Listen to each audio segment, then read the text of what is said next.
Heidi, Part 18. "I'm going to tell you something, Heidi," said the kind lady. "You shall believe me now. In a very short time, as many other children do, you can learn to read. I'm going to give you this book.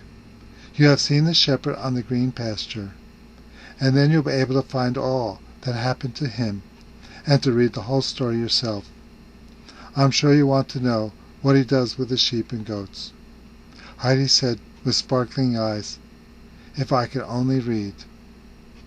"It won't be long. I can see that. Come now, and let us go to Clara."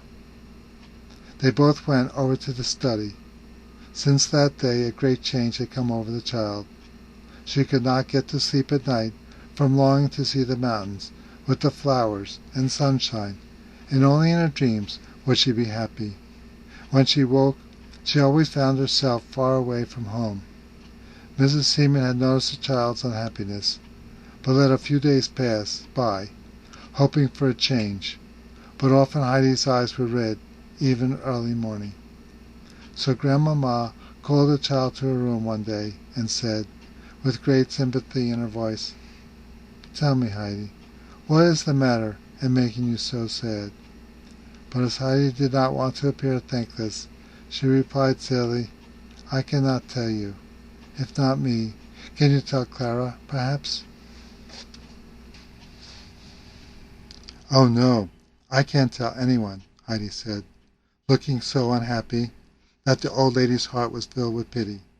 "I'll tell you something. If you have a sorrow that you cannot tell to anyone, you can tell our Father in heaven. You can tell him everything that troubles you, and if we ask him, he can help us and take our sorrow away. Do you ever pray? Don't you thank God for all his gifts and ask him to protect you?" "Oh, no, I never do that," replied the child. "Heidi, I understand now why you are so unhappy. We need someone to help us. And just think how wonderful it is to be able to go to the Lord when something causes us pain. We can tell him everything and ask him to comfort us, when nobody else can do it. He can give us happiness and joy." Heidi asked, "Can we tell him everything?" "Yes, Heidi, everything."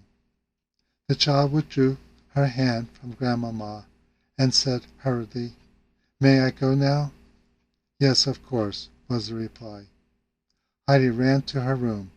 She folded her hands and poured out her heart to God, asking him to help her and to let her go home to her grandfather.